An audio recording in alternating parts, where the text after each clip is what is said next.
तो इंडिया में सारे laws relating to contract is govern by the Indian contract act 1872, जो कि आया था 1 सितंबर 1872 में।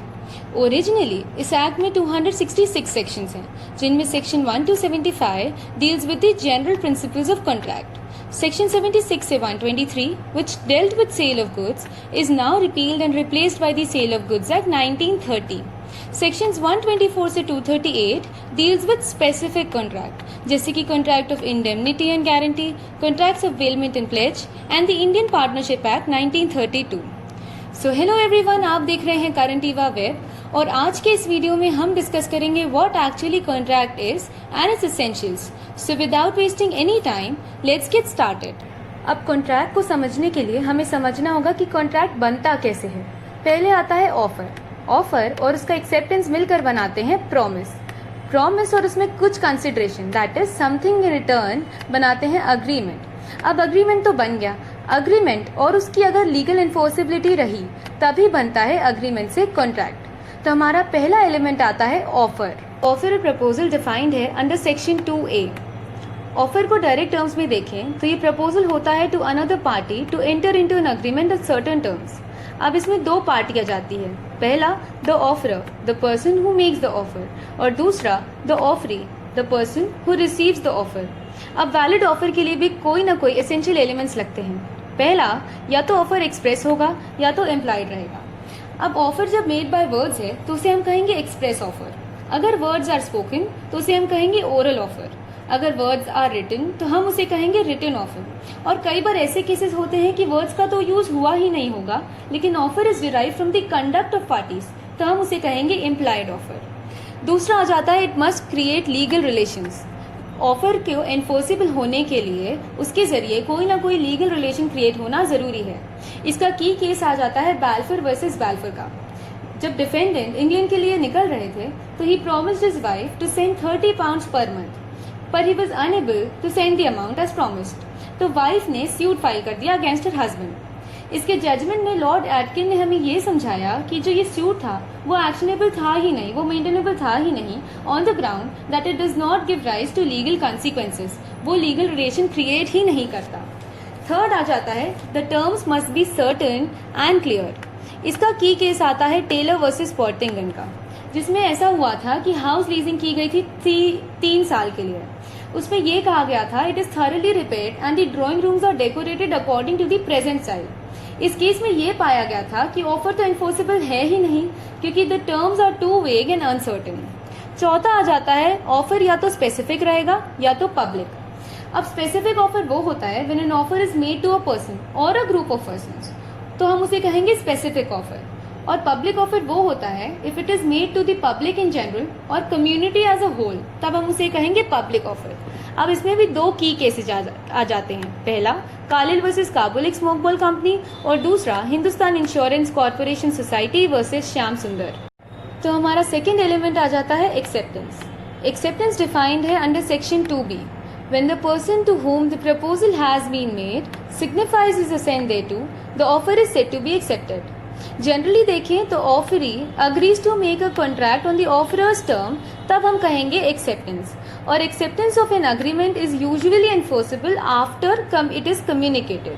तो एक्सेप्टेंस यूजुअली कम्युनिकेट किया जाता है उसी वे में जिसमें ऑफर कम्युनिकेट किया गया हो, एक्सेप्ट व्हेन जब ऑफर में क्लियरली लिखा होगा कि किस मीडियम में कम्युनिकेट करना है। अब वैलिड एक्सेप्टेंस के लिए भी कोई ना कोई एसेंशियल एलिमेंट्स होते हैं। पहला, it must be absolute and unqualified, that is it must be unconditional. Other words में ये कहें तो उसमें the terms of acceptance must be consistent with the terms of the offer. अब इसका की केस आ जाता है हीडी वर्सेस रेंच 1840, जिसमें यह कहा गया था कि डिफेंडेंट ऑफर क्या था फार्म सेल करने के लिए फॉर 1000 pounds, पर प्लेंटिफ ने यह कहा कि वो 950 में खरीदना चाहेगा। लेटर प्लेंटिफ ने खुद कहा कि वो 1000 pounds में खरीदने के लिए तैयार है, लेकिन डिफेंडेंट ने रिफ्यूज कर दिया टू सेल द फार्म। अब प्लेंटिफ ने स्यू करा डिफेंडेंट को, लेकिन कोर्ट ने डिसमिस किया ये सूट, कहा कि there was no contract for plaintiff's offer of 950 pounds. It was in fact a counter offer and not an actual acceptance or contract. Second ये आ जाता है कि रीजनेबल टाइम। ऑफर जो है वो रीजनेबल टाइम तक ही एक्सेप्ट किया जा सकता है।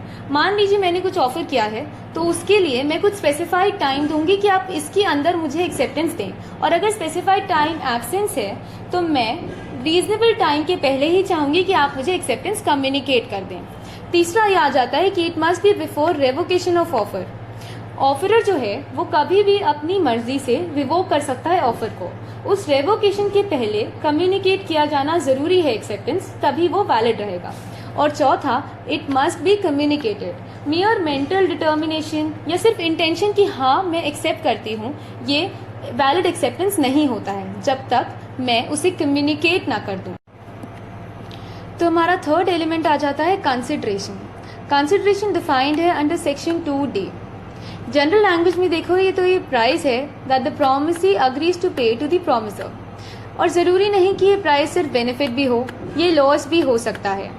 In short it is quid pro quo, that is something in return. ये एक और लीगल मैगजीन में इंश्राइंड है, that is ex nudo pacto non oritur actio. Out of a nude fact, no cause of action arises, or in usual language, a contract without consideration is void. अब valid consideration के लिए भी essential elements होते हैं। पहला, it must move at the desire of the promiser and not at the instance of third party. इसका की case आ जाता है दुर्गा प्रसाद वर्सेस बलदेव का, जिसमें प्लेंटिफ ने कंस्ट्रक्ट किया था some shops under the order of collector. Defendant एक शॉप ऑक्यूपाई करता है और प्लेंटिफ को ये प्रॉमिस करता है कि मैं इसके लिए आपको कुछ कमीशन दे दूंगा। बाद में इस स्यूट में ये मेंटेन किया गया था कि ये तो प्रॉमिसर के ही डिजायर से नहीं निकला था, तो ये वैलिड कंसिडरेशन है ही नहीं। सेकेंड आ जाता है it may move from promisee or any other person. English law और इंडियन लॉ में यही डिफरेंस है कि इंडियन लॉ में consideration may move from promisee or any other person, लेकिन इंग्लिश लॉ में consideration must move from promisee only. इसका की केस आ जाता है चिन्नया वर्सेस रामैया का भी। हमारा थर्ड आ जाता है it must be real and not illusory. Irrational नहीं होना चाहिए। जैसे कि एग्जांपल ले लेते हैं, कोई मुझे प्रॉमिस करता है कि अगर वो डेड बॉडी में लाइफ डाल दे तो मैं उसे 1 लाख रुपीज दूंगी, दैट इज वेरी इरेशनल। इसका एक की केस आ जाता है वाइट वर्सेस ब्लूअर्ड का, जिसमें फादर ने प्रॉमिस किया था अपने बेटे को that he would release the son from a डेब्ट if the latter stop complaining about property. अब बाद में फादर की डेथ हो जाती है और एक्शन बर्ट किया जाता है by the executors to recover the debt. बेटा ये कह देता है कि मेरे फादर ने तो मुझे प्रॉमिस किया था और मुझे इस डेट से छुड़वा दिया था। बाद में इस केस में ये पाया गया था कि ये जो फादर का प्रॉमिस था ये गुड कंसिडरेशन था ही नहीं और इसकी वैल्यू थी ही नहीं in the eyes of law. इस वजह से ये वैलिड ऑफर था ही नहीं। हमारा नेक्स्ट आ जाता है need not to be adequate. Consideration जरूरी नहीं कि वो एडिकेट हो, अगर उसकी कुछ वैल्यू है in the eyes of law तो ये इनफ है। हमारा लास्ट आ जाता है that it may be past, present और फ्यूचर। जो डेफिनेशन अंडर सेक्शन 2D में डिफाइन की गई है कंसिडरेशन को, उसमें क्लियरली कहा गया है कि कंसिडरेशन या तो पास्ट रहेगा, प्रेजेंट रहेगा या future. Has done or abstain from doing, that is past. Does or abstains from doing, present.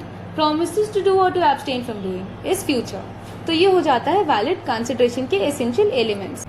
तो Indian contract Act section 2E में डिफाइन करता है agreement as every promise in every set of promises forming the consideration for each other is an agreement। अब ये तो हो गया agreement। अब आ जाते हैं उसकी legal enforceability में। Legal enforceability defined है under section 2H of the Indian Contract Act। Any agreement if enforceable by law converts into a contract। अब इसके लिए जान लेते हैं कि enforceability का मतलब क्या होता है। मान लीजिए कोई पार्टी है जो फेल करती है to perform his contractual obligation, तो दूसरी party can file a suit against him for fulfilment of obligation and vice versa. इसे हम कहते हैं एनफोर्सेबिलिटी। इस वजह से हम ये कहते हैं कि every agreement can not be considered as a contract. Section 10 जो है यही क्वेश्चन आंसर करता है कि क्यों सारे एग्रीमेंट्स कंसिडर क्यों नहीं किए जाते एज अ कॉन्ट्रैक्ट और what agreements are contract. Section 10 ये कहता है कि all agreements are contract if they are made by the पहला फ्री कंसेंट ऑफ पार्टीज, दूसरा कंपीटेंसी टू कॉन्ट्रैक्ट, तीसरा लॉफुल कंसिडरेशन, चौथा with a lawful object and not hereby expressly declare to be void.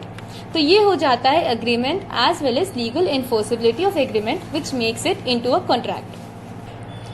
तो section 10 के मुताबिक an agreement is a contract when firstly it is made for some consideration, secondly between competent parties, thirdly with free consent, and fourthly for a lawful object. तो Indian contract act define करता है contract को under section 2H as an agreement enforceable by law and under section 10 with its essentials. So thank you for watching the video. हमारा next part of contract series will be out soon, so stay tuned. Do like and share and subscribe to our channel. Also don't forget to press the bell icon to stay updated. Thank you.